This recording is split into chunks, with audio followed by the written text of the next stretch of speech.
A lot of the videos coming out recently, I've been a bit skeptical of. When it comes to actual damage being shown, I think that's a little bit more black and white. Obviously, Gaza continues to get bombed. People are still turning up in less than alive situations. I think that'll pass or something like that.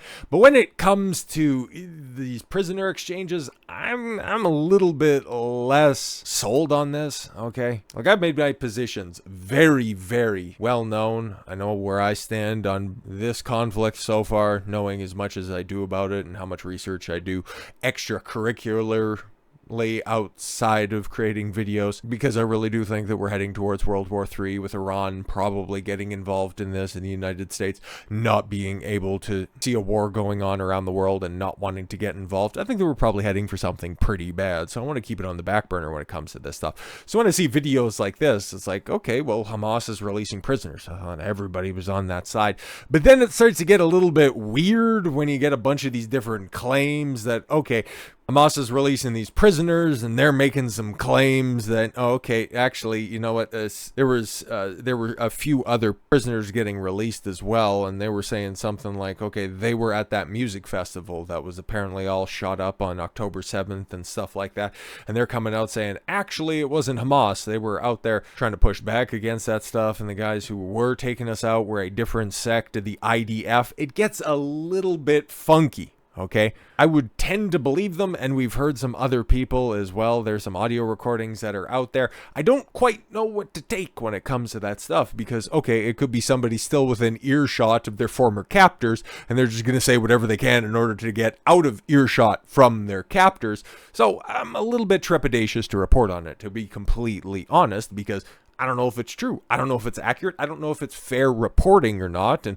you know, things like this as well. Okay, 2 prisoners Israel refused to take back. The reason Hamas released them was due to their age. And yeah, there's a couple of old ladies don't look like they're hurt. They look like they're, you know, pretty happy with their captors. And yeah, I don't know. I don't know if this is a fair and accurate assessment of what's actually going on behind there, because, yeah, we've heard of different things happening, okay? We've heard of the terrible situations that are going on, you know, from the captors, okay? We've heard a lot of claims from Israel, the Israeli government. You know, they're very strong in their, you know, assertion that 1,400 people are dead and they've been tortured, and all of those terrible things have happened to them, until they release the actual death count, and 683 doesn't quite match up with 1,400. You know, the Israelis have never been terribly good at, you know, bookkeeping. We'll leave it at that. Oh yeah, you know, all those terrible things that are happening. You can think about some of the worst things that would happen with prisoners of war, even though that's maybe necessary. You can go ahead and put them in that category right now, okay?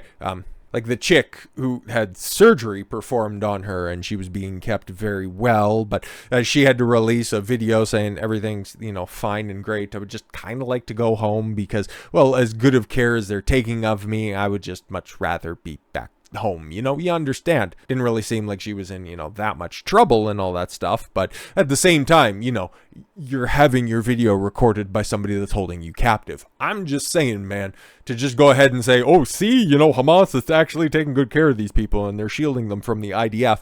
I don't know if that might be a bridge too far for me. I would have to see actual, you know, like third-party independent reporting on this, and I know that that's going to be exceptionally tough to find, so that's why I just look at that stuff, and I believe it to a certain extent, but I'm not going to go whole hog on this stuff. I'm going to have to wait for a little while, but then again, not everybody shares my same keen eye when it comes to reporting fair, accurate, and truthful facts on this ever-evolving conflict. Some people, like Shaun King, you know who Shaun King is, right? The man who would be the de facto leader of BLM if he had a requisite amount of melanin in his skin. He's a guy, he's a white kid who's claiming to be black, you know, getting his, you know, fucking lineups and trying to throw his birth father under the, you know, bus, saying, actually, my mom cheated on me with, I don't know, the garbage man or some shit like that. And of course I'm black. I never knew my real dad. It's like he's got a bunch of really wild claims, and probably his most insipid lie so far is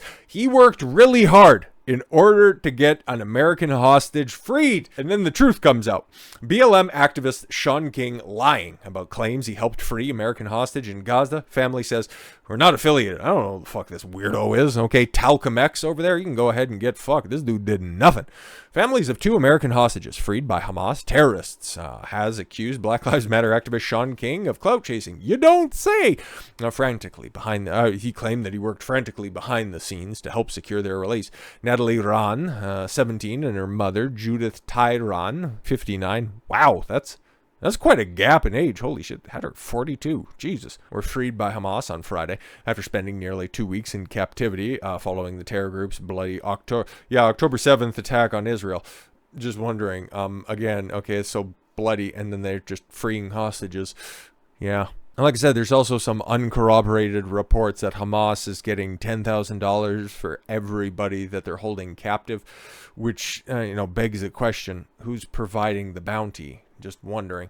After news broke that mom and daughter were free, King, 44, appeared to take some credit for their safe return. Hamas has just freed a teenager, Natalie Raanan, and her mother. I'm grateful. As I said last week, Natalie and her family have been supporters of mine and protested police violence in America alongside us. Oh my God, bro. See, this is why the normie perspective that, free Palestine, okay, the Palestinians are the ones being attacked, and they're probably the ones who are bearing a stronger brunt in this conflict than the other side of the aisle. That's why, for most people that are out there, just the normie news readers, that's why it looks like a leftist cause, because you got these glommers-ons, you've got the Greta Thunberg types, you've got the Democrats en masse, all hopping on the free Palestine offensive, and it's like the people that are just trying to report the facts on this shit. It's like, can you guys just fucking chill for a second? Because you're a bunch of shitheads that just kind of cloud the message. Can you fuck off for a little while? No? Okay. But I talked about that more in depth with my Greta Thunberg octopus video. That shit was fun as fuck to talk about. But anyways, I'm also thankful for the Qatari government for helping to negotiate this. Dozens of us worked frantically behind the scenes to help make this possible. I spoke to Natalie's family this afternoon, and they're anxiously awaiting more updates. Okay, so he really does. Okay, there's no mincing words on that one. He's trying to take credit for that. He's saying that he was working, I'll work behind the scenes. You don't see much in front of the camera, but I do a lot behind the scenes, okay? However, members of Iran's family, or Rannan's, whatever family, okay, are saying the activist fabricated his involvement and that he did nothing to help, according to reports. First and foremost, we want to make it clear that he is lying. Our family does not and did not have anything to do with him, neither directly nor indirectly. Not to him and not to anything he claims to represent. Oh, okay. So it's yeah. He's totally fucking making this shit up. He's a lying ass bitch. Ron's family members wrote in a statement obtained by TMZ. Natalie's father, Uri Aran, later revealed that her brother Ben had been in contact with King before her release by Hamas, but said the rest of the family had no clue about his involvement. Okay, so that's how he would have known to try to take credit for this, okay? We reached out to many people far and wide to bring Natalie and Judith to safety. We are not affiliated with Mr. King. That'd be for the best. That's 1,000% for sure. And they look to be in relatively fine spirits, I guess. Okay, Mom's looks like she's at least smiling because, they're perceived good guys in the situation. The guys that helped free them, they're right there, and it doesn't look like they're going to be going back. So yeah, okay, things seem fine-ish, I guess. And yeah, no, they're freed, which is fantastic, 100%. Ben, my son, was talking with him without anybody in the family knowing about it until today. Oh, okay. Our family in Israel posted this statement denying we knew him. Before we learned about Ben talking to him, we have nothing further to say. King has gone on the defensive following family statements on the involvement claiming racism? No. Saying he spoke directly with and repeatedly with his family. And since October 9th, can we go ahead and get screenshots of that? No? Okay. No, bro, I sent out a carrier pigeon. How else are you supposed to get a message to Israel? Okay. About helping aid the mother and daughter's rescue. Would be throwing everything away. I can't show you because that shit's confidential. Unfucking believable. This guy sucks. At the advice of my attorneys, I kept every text, DM, screenshot, and according to state law, recorded all of my phone conversations. Thank God, he wrote in a social media post, the screenshots of his alleged conversation with Natalie's brother. I recorded everything, and I'm in close consultation with my attorney, so I'm definitely going to get credit for this, and I'm so certain about that, I can go ahead and leak some of the DMs. Like, the fuck are you talking about? Yeah, okay, important statement. I know these people, shut up! I fear...